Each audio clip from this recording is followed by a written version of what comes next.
The next technique I'm showing is a coil pot.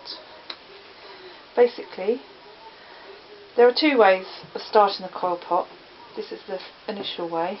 So you roll out sausages.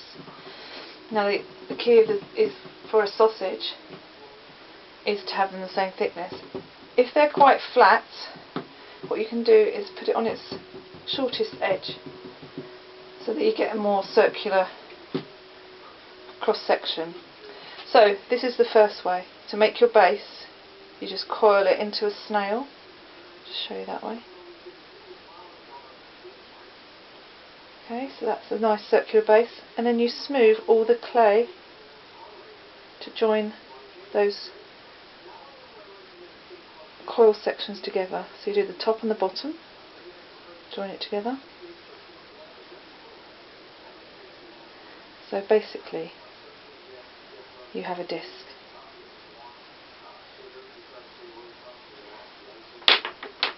And then you make another sausage.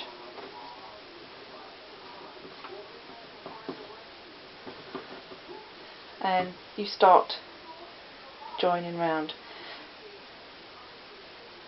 And every time you put a new sausage on, you join those sections together.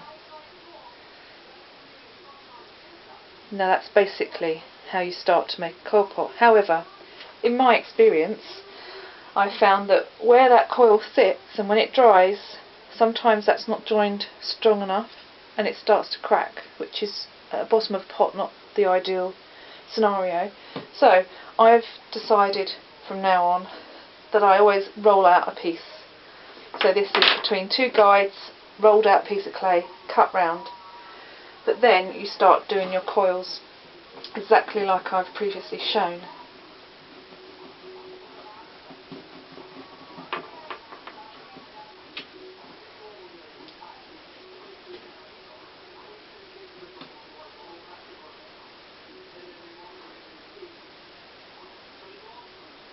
So again, you will have to join all those walls together. Now the idea of keeping your walls together, and when you're making your sausages, to keep them all the same thickness, is that you've got a nice even surface to work on. Try not to push too much of the clay outwards. So what you are trying to do is build on top of those. See, I've just caught that with my thumb. Let's put that down. Also, making too many long sausages sometimes doesn't work. Okay, so start where you just stopped off, and then keep going round in.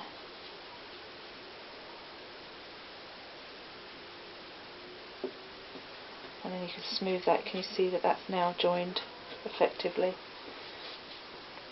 And obviously do the inside every time you do it. Other potters, and this is entirely up to you, it's what you feel best, they make a coil that will fit exactly, so they don't spiral it up like I've just shown.